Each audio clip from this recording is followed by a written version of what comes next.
Hey all, 22nd of November. Hope everyone's there. News stories, welcome to newspaper breakdown. Of course, we've got some news to go through. Start with Starmer, uh, the political aglet. Starmer rules out taking the UK back into single market or customs union if Labour wins the election. With the Tories, this is a fun bit because we'll start with that. He's wrong. Uh, he's gone from Brexit is such a poison chalice now that even with literally every poll, even polls on GB News, they're showing people much prefer to go back in because they say that Brexit was a mistake because it fucking was one. You still do not have politicians able to have the bollocks to say it because politicians are spineless. You've got the Tories having to protect themselves from the ERG, who's 30 odd people who are mentally handicapped but happen to have power in the Tory party.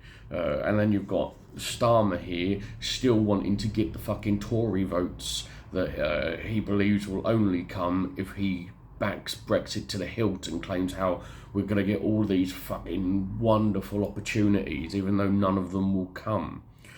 The Tories, this has led to the Tories accusing him of abandoning his pledge to defend free movement, which he made during the leadership campaign. What's very interesting with this particular bit is you are going to see a lot of Corbyn supporters who are shitheads. They're going to be going, see, Starmer is lying again. It is disgusting. And they're going to claim to care about free movement, even though their God, their second coming of Jesus fucking Christ, was also against free movement, was also against the EU, and the fucking day after the Brexit vote, he was on TV saying that we have to enact Article 50 straight away, as did all the other stupid bastards, and that was a massive mistake. What you should have done is done the deal and then enact Article 50, as any actual grown-up would have done. This was Starmer speaking to the CBI. He also said that British businesses needed to end their dependence on immigration. This is another disgusting thing that the likes of Corbyn and the Tories have also said in the past. We are not dependent on immigration. Immigration isn't a fucking drug. They are people. And we require people into this country. Even if you want to have a look at the fact that we have an ageing population, that is why you would require more immigration into this country, just so we've got more fucking people to be able to pay for all of the old fucks that are going to live longer than they should. Just to speak of it, dependence on immigration is fucking vile. Yes, we should make sure that we should make sure that everyone in Britain has a job. But the idea that immigration is some negative, that people from different countries coming into this country do not bring in their culture and intertwine into this fucking melting pot of beauty that you have, all stuck in the same, is awful, disgusting words. We'll move over to education now. Hundreds of English schools previously rated outstanding have been downgraded by Ofstead after their first inspection in years. Over 500 schools were visited in the last academic year after a clause was lifted that had made them exempt from regular inspections. Now, straight away, you hear that. It's a clause that makes you exempt from regular inspections if you get an outstanding. That seems dumb, does it not? Does it not seem dumb? Because it don't matter how fucking good you are, the moment the cats are away, nice play, don't they? This is what we know. So the clause was introduced in 2012, so by the Tories and removed by the Tories, and meant that outstanding schools didn't need regular visits unless specific concerns were raised. Dumb. Stupid. It's a continuation. It's the small stupidness. It's a small stupidity that you watch and you see it all like pushing a small snowball down a snowy hill. Just little bits of stupid, and then you're hit by gargantuan fuck up. The clause was dropped 2 years ago. Good news. Only 17% of the schools inspected in 2021 to 2022 kept their outstanding rating. 17%. You imagine those schools going down, how the effect that would have had on the experience for children. That they could have kept their overall rating if every year they thought, fuck me, or every 2 years, well, we're going to be fucking seen, we're going to be inspected again, we'd best keep up this level. The average gap between inspections for these schools was 13 years. Generations of fucking children going through.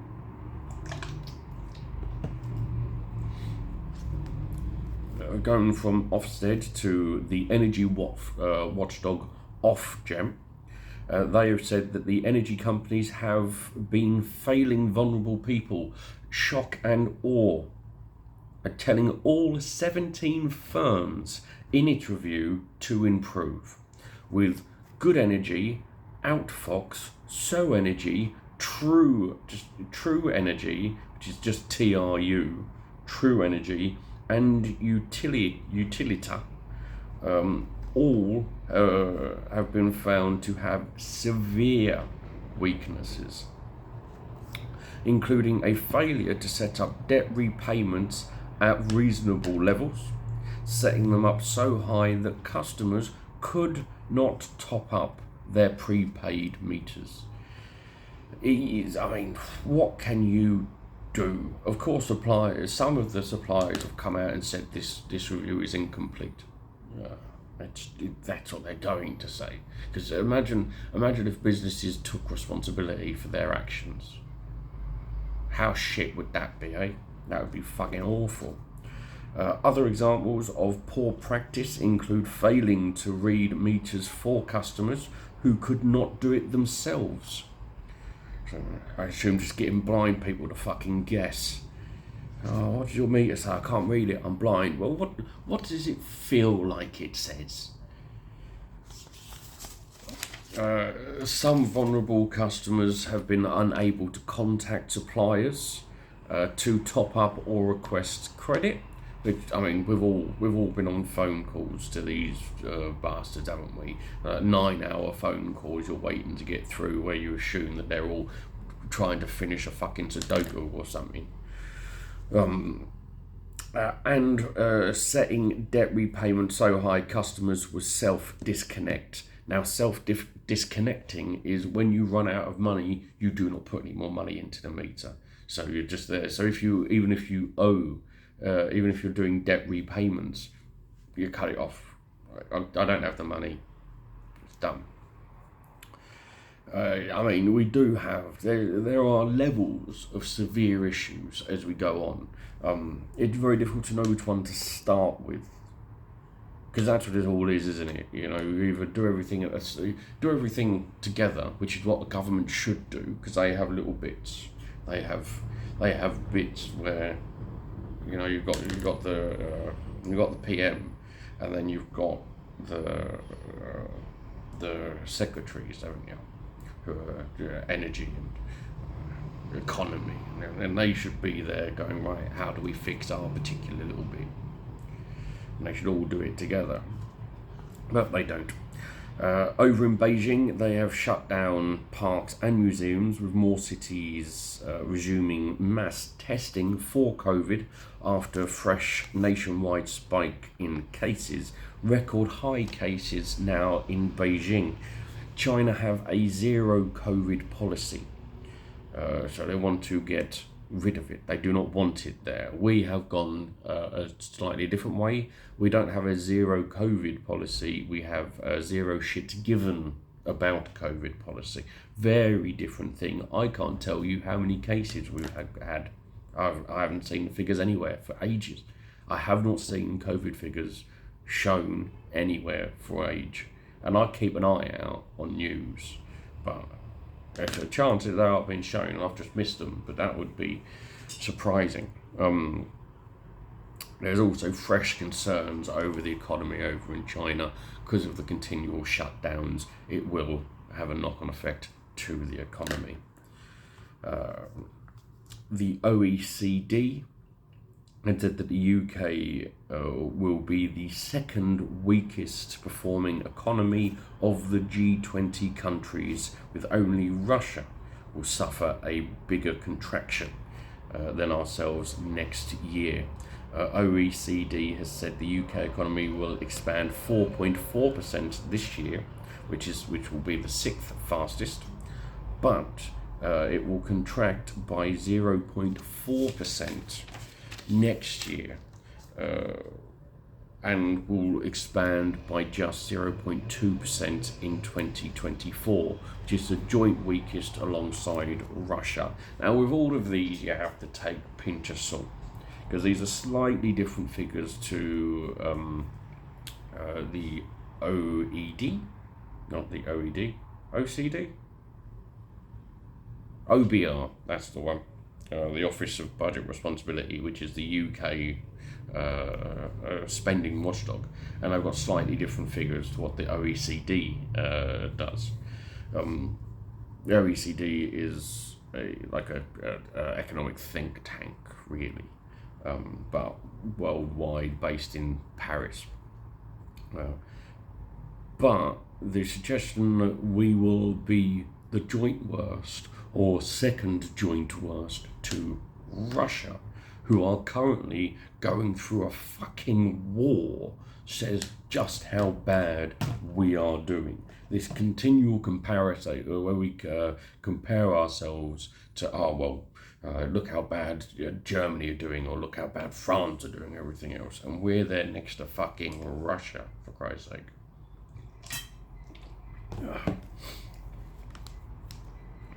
Right, final two pieces of news.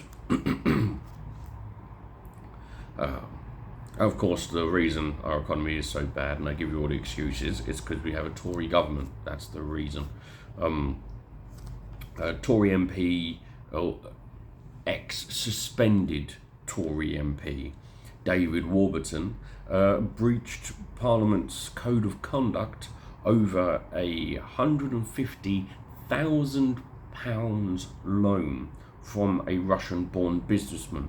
He failed to declare the loan given by the businessman via an offshore trust whilst lobbying for him. So as an MP, he was lobbying for him. Russian businessmen, of course, not all Russians are under the thumb of Putin. So it may not be. Doesn't look good though, does it? Especially when it's coming from a fucking offshore trust as well. Every layer about that is shit. He will avoid punishment. We know he's broken the Code of Conduct. We know it. We know all the information about it, but he will avoid punishment as he apologised. So isn't that fucking delightful? Because all MPs have to do is just say sorry. And that's it. They get away. Off you go. Cheeky little scamp, taking £150,000 loan. That was to help Warburton to buy a £1.2 million house, which he planned to turn into an Airbnb. Cheeky chappy. He can take £150,000 loan from someone that he's fucking working for, lobbying for. He can not declare it, and he can get away with it absolutely tiddly-boo because he apologised. He's also lost his whip in April after being accused for sexual misconduct. Just to show that he is a full-on cunt. Final piece of news is Sunak is registered with a private GP practice offering £250 consultations. This isn't news. You can argue that it is important to know because all of his continual talk about, I tell you what I care about, the NHS, like you don't even use it, but he is a very rich man. Of course he doesn't use the NHS. Of course he doesn't. This isn't surprising to me that an incredibly rich man would be privileged. The question does come that because he uses private GP practice, does that mean that he will work even harder to get rid of the NHS? That's where the question comes. That's only something that time will tell, isn't it? Right. Well, I'm hungover today, so I will catch you tomorrow. Have a good one. Bye.